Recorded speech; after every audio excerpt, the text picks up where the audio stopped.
Bonjour et bienvenue à l'édition de ce jour. Nous allons nous entretenir sur le thème l'humilité du pécheur.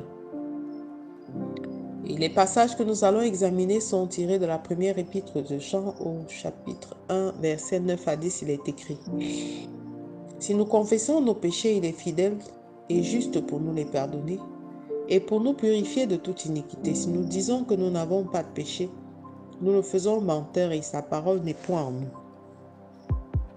Nous voyons comment Jean, qui était proche de Dieu, qui avait une vie de sanctification, exhorte et interpelle chacun qui se sent enfant de Dieu sur la nécessité de confesser ses péchés pour avoir la purification.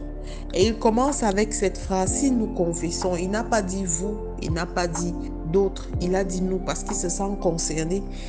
Parce que nous péchons tous d'une manière, en pensée, en parole, par action et par omission. Si nous péchons, il est fidèle et juste de nous les pardonner et de nous purifier de toute iniquité. Et si nous disons que nous ne péchons pas, nous faisons de Dieu un menteur. Alors il faut atteindre cette réalité. Ces trois aspects qu'il veut relever, c'est que nous servons, le premier aspect, c'est que nous servons un Dieu qui est juste. Et la justice de Dieu requiert la punition des péchés. Mais Christ s'est donné sur la croix afin que notre péché en tant qu'enfant de Dieu, notre offense soit lavée. Il est devenu notre avocat auprès du Père. Et c'est pour ça que l'Évangile a pu nous amener cette bonne nouvelle, en nous amenant cette assurance qu'en tant qu'enfant de Dieu, nous pouvons bénéficier de lui la purification des péchés. Dans sa justice, le deuxième aspect, c'est que Dieu est fidèle et il peut faire toutes choses. Et dans sa fidélité, il a payé le prix parce qu'il se rend compte qu'il a encore besoin de nous. Il hait le péché, mais il aime le pécheur et il veut que le pécheur revienne de ses mauvaises voies. Et le troisième aspect, c'est qu'il pardonne et efface l'assiette du péché et nous purifie de toute iniquité. Alors, il n'y a pas de raison de vouloir se cacher devant le Seigneur. Le péché n'a pas de pouvoir sur nous aussi longtemps que nous pouvons le confesser et que nous décidions de ne pas marcher dans l'hypocrisie en reniant l'existence du péché. L'humilité du pécheur est cette attitude qui va l'amener non seulement à toujours rester proche du trône de gloire, mais à toujours se rappeler qu'il est de quelle nature il est et que Jésus-Christ a porté cette nature afin que à sa place nous ayons la bénédiction, nous ayons le pardon des péchés, nous ayons la sanctification.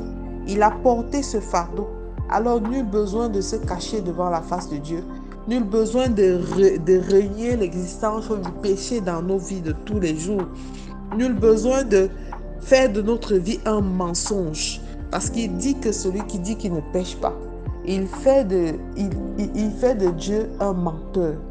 Et la parole n'est point en lui.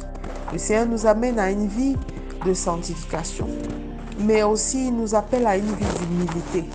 Nous sommes des hommes, mais notre vie chrétienne doit être basée sur l'exemple de Jésus. Et nous devons tout faire étape après étape pour avoir une attitude, comme l'apôtre Paul pouvait le dire, irréprochable devant Dieu et devant les hommes. Nous avons un avocat pour toujours et il sait au plus profond de nous ce que nous avons fait. Quelle que soit la faute que tu as commise, bien-aimé, le Seigneur te connaît de part en part. Alors nul besoin de te cacher ou de donner devant les autres une apparence de spiritualité. Il sait tout. Alors devant son trône de grâce prosterné ce matin, je t'encourage en ce début de semaine à confesser tes péchés et à demander au Seigneur de les purifier par son sang, parce que tu es son enfant. Et la purification et le pardon sont à ta disposition. Je te recommande de faire cette prière avec moi, Père éternel. Tu me connais mieux que moi-même, Seigneur. Et tu sais tout ce que j'ai commis. Aujourd'hui, Seigneur, je ne veux pas me cacher devant ta face. Prends-moi tel que je suis, Seigneur. Pardonne mon iniquité, mon Dieu. et lave-moi et purifie-moi par le sang de Jésus. Je veux prendre chaque jour un nouveau départ avec toi et marcher dans ta lumière. C'est au nom de Jésus-Christ que nous avons prié. Amen, amen, amen. Je vous souhaite de passer une excellente semaine. Je suis la révérende Sonia Antoinette. Shalom.